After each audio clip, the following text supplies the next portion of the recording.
Shri Venkateswara gold తాకట్టులో ఉన్న మీ బంగారాన్ని విడిపించి కొనబడును. నమస్తే అన్న. నమస్తే నమస్తే అన్న. ఇది సజ్జల రామకృష్ణారెడ్డి గారు ఏమన్నారంటే కూటమి ప్రభుత్వం వచ్చేసి 15 సంవత్సరాలు వెనక్కి తీసుకెళ్ళింది, జగన్ గారు ప్రభుత్వం ఉన్నప్పుడు వచ్చేసి 15 సంవత్సరాలు ముందుకుంది అని చెప్పేసి అన్నారు. ఇంకా 4 సంవత్సరాల్లో ఎంత వెనక్కి వెళ్తారో ఏందో అర్థం కావట్లేదు అని చెప్పేసి అన్నారు. దాని గురించి మీరు ఏమంటారు? వెనక్కి తీసుకపోవడం అంటే గుంతలు రోడ్లు వేయకపోవడమా, లేదంటే గిట 3 రాజధానులు చేసి ఎక్కడ కూడా ఇటుక పెట్టకపోవడమా, లేదంటే గిట అందరిపైన అక్రమంగా తిట్టిపించడమా, కేసులు పెట్టించడమా అని చెప్పి సజ్జల గారిని అడుగుతా ఉన్నా. ఏమైందండి? 15 సంవత్సరాలు ఏడెనకకి పోతుంది.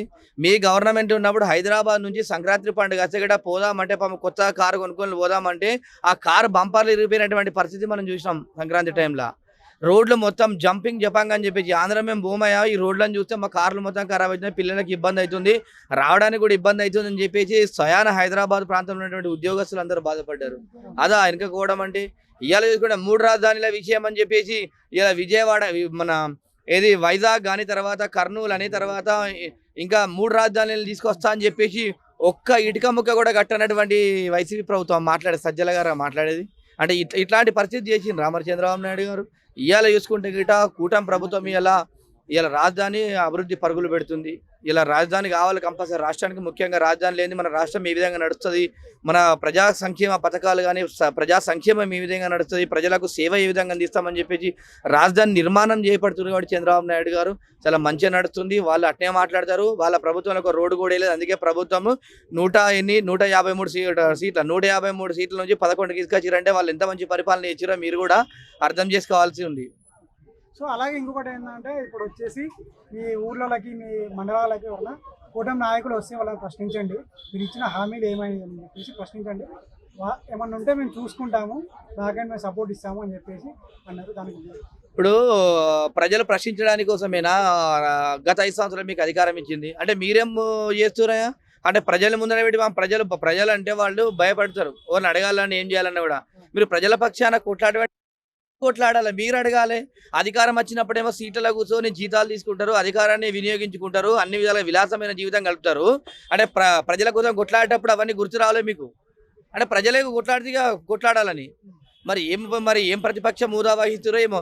మీరు ఇది మాట్లాడితే వచ్చే ప్రభుత్వానికి ఒక్క సీటు జగన్ ఒక్కడే గెలుస్తాడు తప్ప మిగతా ఓళ్ళు కూడా గెలరని చెప్పేసి నేను తెలియజేస్తున్నా. ఇంకోటి ఇప్పుడు షర్మిల గారు వచ్చేసి ఏమన్నారంటే అన్నదాత సుఖీభవ అంటారు, కానీ మన ఏపీలో మాత్రం అన్నదాత దుఃఖీభవ అన్నట్టుగా ఉంది. ఎందుకు రైతులను పట్టించుకోవట్లేదు అని చెప్పేసి అంటారు. మంచి ప్రశ్న. షర్మిల గారు లెక్క కొట్లాడండి అట్లా రైతుల పక్షాన కొట్లాడాలి. ఇలా మీరు వైసీపీ ప్రభుత్వం కానీ ఏ ప్రభుత్వం ఉన్నా కానీ షర్మిల గారు లెక్క రైతుల పక్షాన కొట్లాడితే ఆమెకు ఉన్నటువంటి తెలివి జ్ఞానం మీకు లేదు. ఒక ఆడబిడ్డకు ఉన్నటువంటి ఒక రైతాంగం ఏ విధంగా బాధపడుతుంది, రైతులు ఏ విధంగా నష్టపోతారు, రైతులకు ఎందుకు మీరు ఆదుకుంటారని చెప్పి అట్లా ప్రశ్నించారు. ఆమె మాట్లాడే విషయం కరెక్ట్ కాబట్టి కంపల్సరీ రైతుల పక్షాన కూటమి ప్రభుత్వం కూడా కంపల్సరీ రైతుల పక్షాన కూడా మీరు రైతులకు ఏ సమస్య లేకుండా చూసుకోవాలి. ఎందుకంటే ఇలా మనం చూసుకుంటే షర్మిల గారు మాట్లాడింది వాస్తవం కాబట్టి అలాంటి ప్రతిపక్షం కూడా వైఎస్ జగన్ గారు మీరు కూడా ఇట్లాంటి ప్రజలకు అవసరం అయ్యేటువంటి పనులు మాట్లాడండి.